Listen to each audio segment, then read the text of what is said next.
President Trump fired a salvo on Twitter to Turkey. He warned the U.S. would devastate Turkey economically if they hit the Kurds. Turkey's foreign minister fired back. We have said many times that we are not afraid of the threat and we won't be deterred by any threat. We have said it in the past. Therefore, you cannot achieve anything by threatening Turkey economically. After Trump's threat, the Turkish lira fell 1.6% in value.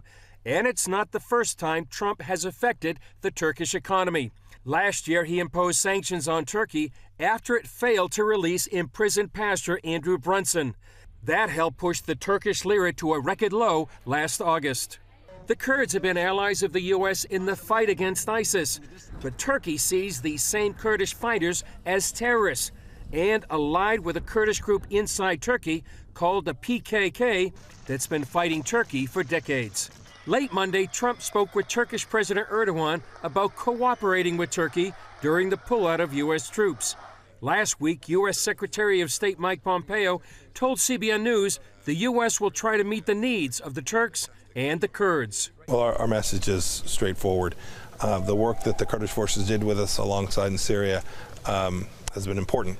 It took down a caliphate, and we'll work with the Turks to make sure that there's security for them as well, and that the Kurdish people in Syria are indeed protected. Trump also warned the Kurds not to provoke Turkey and raised the idea of a 20-mile security zone along the Turkish-Syrian border.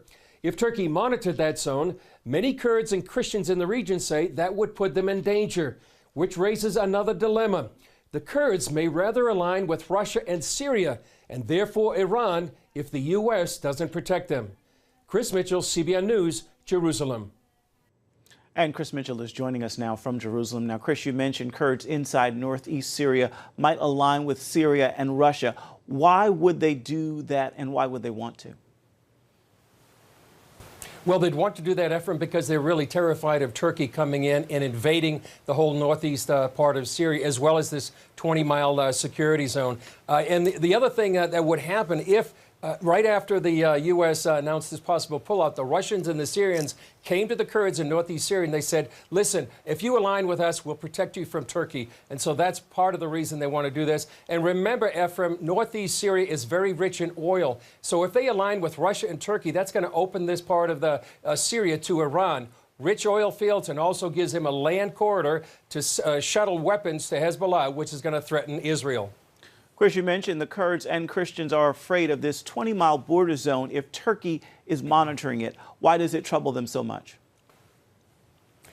Well, you have to look at history, Ephraim, long-term history and short-term history. Long-term history is that many of the Kurds and Christians in this region actually fled in 1915 during the Armenian genocide. And so that's one thing, they do have a collective memory about that. The other thing is short-term history. Last year in a place called Afrin, which is in northwest Syria, Turkey came in and captured that region. They did it using jihadist Islamists, Al-Qaeda-like mercenaries that come in, actually went house to house searching for Christians. And so that's why the long-term history, short-term history makes them fearful of what Turkey could do.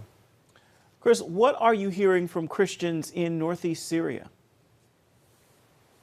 Well, I talked to a Christian leader yesterday, and he said something very poignant. He said, we're surrounded by millions of Christians, and yet we feel alone. I think many times these Christians don't feel connected to the West. They don't perhaps get the attention they feel they deserve, and that's what they're saying to me, is that they need to have that affirmation, that connection with many of the Christians around the world, particularly in the United States and the West.